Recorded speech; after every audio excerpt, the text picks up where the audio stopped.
오늘은 소명 11번째 시간 하나님을 진정 하나님 되게 하라 라는 제목으로 하나님 말씀을 전하겠습니다. 우리가 계속해서 이 소명에 대해서 알아가고 있습니다. 그런데 우리가 소명을 배우면 배울수록 소명이란 우리가 생각한 것과는 다르게 뭔가 거창하고 뭔가 위대한 것만은 아니라는 것을 우리가 알게 되었습니다. 오늘 본문에서 나오는 소명도 마찬가지입니다. 소명의 시작은 때로는 의외로 조용하고 아주 평범한 곳에서 시작됩니다. 하나님께서 모세를 부르실 때 그가 이집트의 이 애굽의 왕자로 있을 때 그를 부르신 것이 아니라 그가 미디안 광야에서 양을 치고 있을 때, 심지어 그것 양도 자신의 양이 아니라 장인의 양을 치고 있는 그때 하나님은 그를 부르십니다. 모세는 이제 젊었을 때 힘과 열정을 다 잃은 80세의 노인이었습니다. 그는 이미 한 번 실패를 경험했고 이미 사람들로부터 외면을 경험했습니다. 그는 오랜 시간 광야에서 그냥 하루하루를 숨듯이 살아가고 있었습니다. 인생을 다시 시작하게 됐다는 그 마음마저 꺾인 것처럼 보이는 그때에 하나님은 모세를 부르셨습니다. 모세가 가장 낮은 곳에 있을 때 하나님은 모세를 부르신 것입니다. 이는 소명, 곧 부르심에 있어서 하나님께서는 사람의 열정이나 사람의 힘이나 사람의 능력이나 사람의 준비됨을 보고 그를 부르시는 것이 아니라 철저히 하나님의 은혜와 주권으로 그 사람을 부르신다는 것을 가르쳐 줍니다.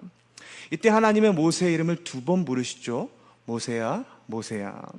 성경에서 이름을 2번 부른다는 것은 그 사람을 향한 사랑, 때로는 친밀함, 그리고 오늘 본문에서는 그 소명의 위중함, 엄중함을 드러내는 방식입니다. 아브라함도 아브라함아, 아브라함아, 사무엘도 사무엘아, 사무엘아, 베드로도 시몬아, 시몬아라고 그렇게 불림을 받았습니다. 여러분, 이름을 부른다는 것은, 하나님으로부터 그 이름을 불림받는다는 것은 하나님께서 그 사람 전체를 부르시는 것을 의미합니다. 그가 과거에 가졌던 아픔, 상처, 그가 가졌던 기대와 소망, 그 사람 인생의 전체를 하나님께서 부르시는 겁니다. 그 하나님의 부르심에 모세는 내가 여기 있나이다 라고 말을 하죠. 우리가 성경을 읽다 보면은 내가 여기 있나이다 라는 이 모세의 표현이 뭔가 멋있어 보여서 뭔가 특별한 의미가 있다라고 생각을 합니다. 하지만 여기서 말하는 내가 여기 있나이다 라는 이 표현은 누가 나를 불렀을 때 예? 라고 답하는 것에 불과합니다. 즉 모세는 하나님께서 자신을 불렀을 때 그것이 하나님의 부르심인지도 잘 알지 못했고, 즉 그것이 거룩한 하나님의 부르심이라는 것을 깨닫지도 못했습니다. 하나님의 부르심에 그가 곧장 순종하는 믿음을 가진 것도 아니었습니다. 그는 처음부터 대단한 믿음이 사람이 아니었던 것입니다. 이처럼 하나님과 모세와 만나는 그 첫 장면은 우리에게 그 하나님의 부르심이 인간의 자격에 있는 것이 아니라 하나님의 선택에 있다는 중요한 메시지를 줍니다. 모세는 준비된 사람이 아니었고 그는 하나님을 만나고서도 하나님, 저는 말을 잘 못합니다, 변변찮은 사람입니다 라고 고백했고, 그는 이미 한번 이스라엘 공동체 가운데 신뢰를 잃은 사람이었습니다. 하지만 하나님이 그를 부르셨다는 것이 중요합니다. 왜냐하면 소명은 이 사람이 할 수 있는가에 초점이 있는 것이 아니라 누가 부르셨는가에 초점이 있기 때문입니다. 여러분, 소명은 하나님의 감동적인 초대만을 의미하지 않습니다. 그것은 하나님의 소원임과 동시에 명령이기도 합니다. 예수님께서 제자들을 부르실 때 나를 따르라 라고 말씀하십니다. 이에 제자들은 그물을 버려두고 예수님을 따라갑니다. 이때 예수님은 너희가 나를 왜 따라야 하는지에 대한 설명과 설득이 없으셨습니다. 그들은 그저 하나님 말씀에 따랐고 하나님의 부르심에는 변명이 없는 겁니다. 왜냐하면 하나님의 그 권위는 설명을 필요로 하지 않기 때문입니다. 사랑하는 여러분, 우리는 지금 예배의 자리 가운데 있습니다. 여러분은 이 자리 가운데 어떠한 마음과 어떠한 자세로 서 계십니까? 때로는 여러분의 일생을 삶을 한번 생각해 보십시오. 지금 여러분의 삶은 그저 평범한 일상입니까? 아니면 실패입니까? 성공입니까?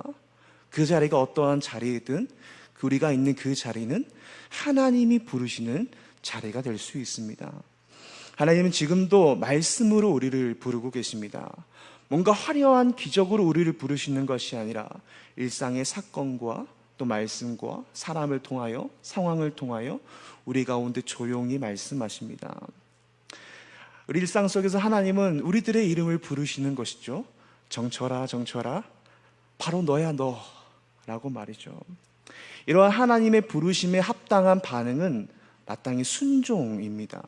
성경에 나오는 믿음의 사람들은 하나님의 말씀을 듣고 움직인 사람들이었습니다. 그러나 우리는 우리 눈앞에 보인 수많은 선택지와 또 정보 가운데 망설이기도 하죠. 이번 소양회 때에도 내가 소양회를 갈 수 있을까? 가지 못할까?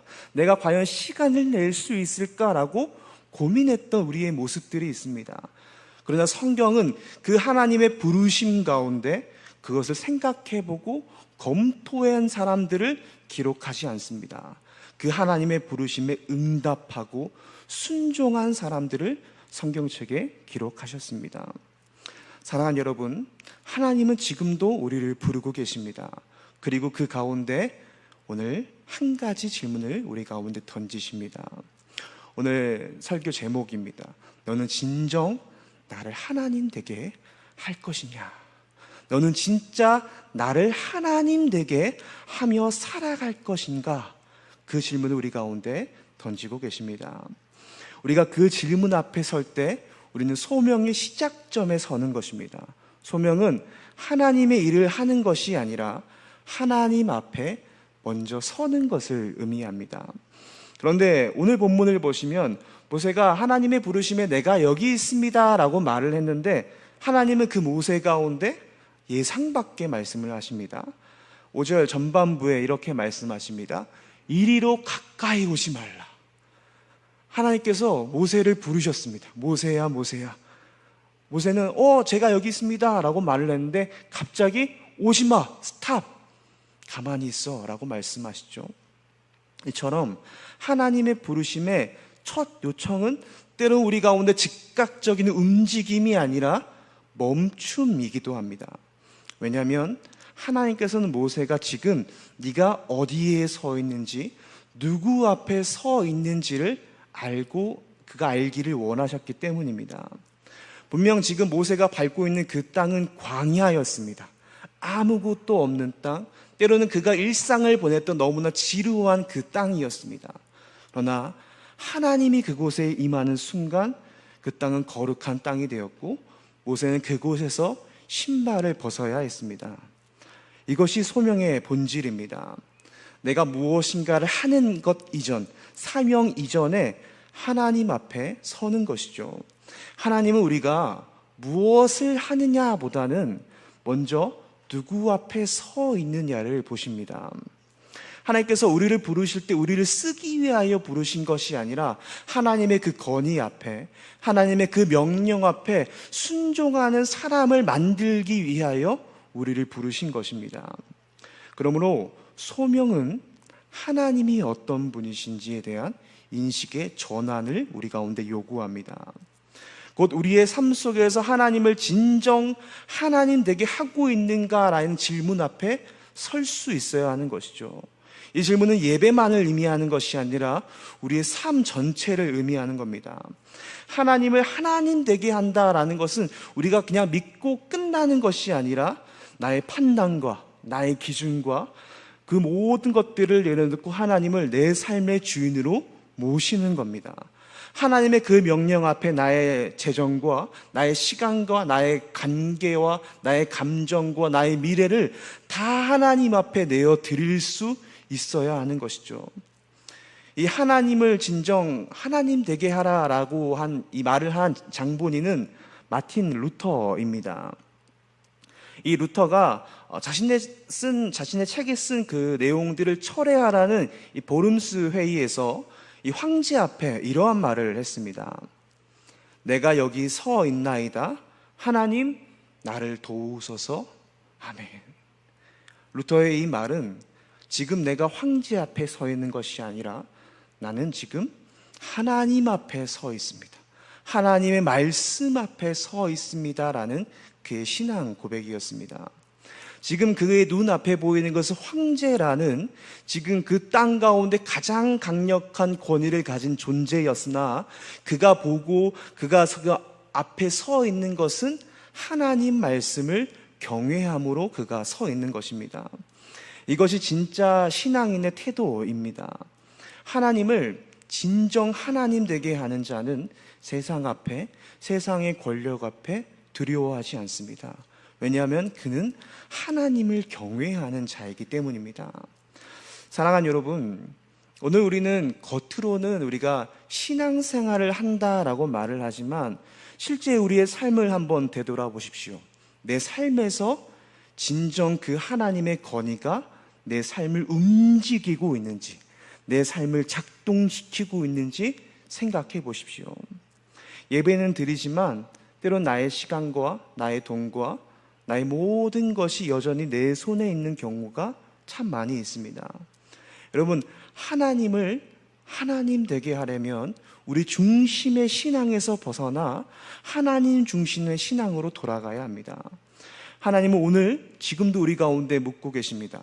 너는 정말 나를 하나님으로 인정하고 있느냐? 너는 너의 삶의 주인을 너가 아니라 하나님으로 모시고 있느냐? 너는 나의 말씀이 너의 삶의 최종적인 권위로 여기고 있느냐? 우리의 삶을 생각해 보면 참 이 질문 가운데 예, 맞습니다 라고 쉽게 대답하기가 어렵습니다. 그러나 그 질문 앞에 서는 것이야말로 소명의 시작입니다. 하나님의 그 부르심에 응답하는 자는 반드시 하나님을 하나님 되게 하는 삶을 살아야 합니다. 우리가 소명을 받았다는 것은 이제 내가 원하는 방식, 내가 소망하는 방식이 아니라 하나님께서 명령하신 방식, 하나님께서 내게 말씀하신 방식대로 살아가는 것을 의미합니다. 이렇게 말을 하는 것이죠. 하나님은 나의 왕이시고 나는 백성입니다. 하나님만이 나의 목자이시며 나는 양입니다. 하나님이 나의 주인이시고 나는 청지기입니다. 하나님을 진정 하나님 되게 하는 삶은 나의 모든 삶의 결정을 나의 주인이신, 나의 목자이신, 나의 하나님이신 그 분께 맡기고 그 말씀을 기준으로 삼는 삶입니다. 바로 거기에서 우리의 신앙의, 우리의 삶의 변화가 시작되는 겁니다. 오늘 하나님께서는 모세를 부르시고 만나신 것처럼 우리를 부르시고 계십니다. 다시 말씀을 보시면 모세는 하나님이 부르시면 내가 여기 있습니다 라고 고백했고, 하나님은 그 고백에도 불구하고 곧바로 사명을 주시지 않고 스탑하셨습니다. 그리고 한 가지를 명령하십니다. 5절 하반절에 내 발에서 신을 벗으라. 내가 선 곳은 거룩한 땅이니라. 여러분, 고대에서 신발은 그냥 단순한 의복 정도가 아니라 때로는 신분을 상징하기도 했고, 그가 가지고 있는 권리를 상징하기도 했고, 그가 살고 있는 그 삶의 방식을 상징하기도 했습니다. 곧 신발을 벗으라는 하나님의 명령은 이곳은 깨끗한 곳이니까 너의 더러운 신발 좀 벗어줄래? 라고 하는 그냥 예절을 요구하는 것이 아니라 그가 하나님 앞에 이제까지 살아왔던 나의 자율성, 내 삶의 방식들, 나의 익숙함을 내려놓으라는 명령입니다. 그 신발을 벗는다는 것은 내가 지금까지 걸어온 방식, 나의 기준, 나의 논리를 내려놓는 일이며 하나님 앞에 모든 권리를 내려놓고 이제 하나님의 말씀을 귀 기울여 듣겠습니다 라는 고백입니다. 하나님 앞에 신을 벗는다는 것은 하나님이 누구신지를 마주했을 때 내가 누구인지를 다시 정의받는 자리입니다. 여러분, 신을 벗지 않고서는 하나님의 말씀을 들을 수 없습니다. 하나님은 단순히 감정적으로 내게 오는 자가 아니라 엎드려 그 거룩하심 앞에 무릎을 꿇는 자에게 말씀을 하십니다. 여러분, 우리가 아무리 기도하고 아무리 말씀을 읽고 아무리 예배를 드려도 우리의 삶이 달라지지 않는 이유는 여전히 내가 신고 있는 그 신발을 벗지 않기 때문입니다. 나의 고집, 내가 삶을 살아왔던 나의 경험들, 나의 방식, 그 신을 벗지 않고선 하나님의 그 거룩하심이 우리의 삶 가운데 임할 수 없습니다. 여러분, 모세는 그 신발을 벗은 후에야 하나님으로부터 사명을 듣게 됩니다. 오늘도 우리가 우리를 부르신 그 하나님의 말씀을, 하나님의 그 뜻을 알고 싶다면 우리의 신발을 벗어야 하는 것이죠. 여러분, 신앙은 편안함이 아닙니다. 신앙은 그 하나님의 거룩하심 앞에 때로는 당황을 견디는 겁니다. 내가 신어왔던 신발을 벗어야 합니다. 그 불편함을 감수해야 합니다. 때로는 내 신발을 벗을 때의 그 두려움마저도 내가 이겨내야 하며 그 신발을 벗는 깨어짐을 지나야 하나님을 비로소 만나게 되는 것이죠. 이 오스왈드 챔버스가 이렇게 말을 합니다. 예수님은 제자의 삶 전체를 흔드는 존재다. 더 이상 위로자나 친구가 아니라 방향을 바꾸지 않는 절대적 존재이시다. 그러니까 하나님은 우리가 원하는 방식대로 움직이는 분이 아니라는 겁니다. 우리가 예수님을 믿고 삶을 살아가다 보면 또 오랜 시간 동안 신앙생활을 하고 또 말씀도 많이 읽고 또 훈련도 받고 제자훈련, 그러한 모든 과정들을 겪으면서 내가 하나님에 대해서 좀 잘 알고 있다.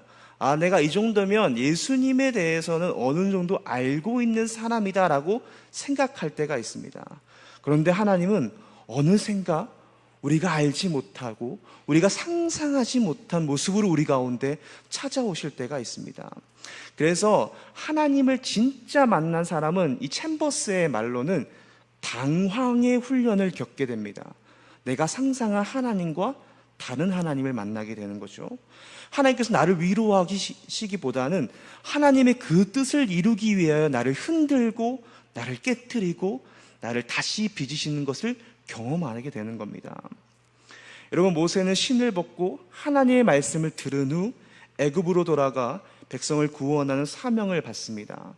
다시 신발을 신습니다. 그러나 그 신발은 나의 신발, 나의 방식의 신발이 아니라 하나님의 그 사명 가운데 신는 신발이었습니다.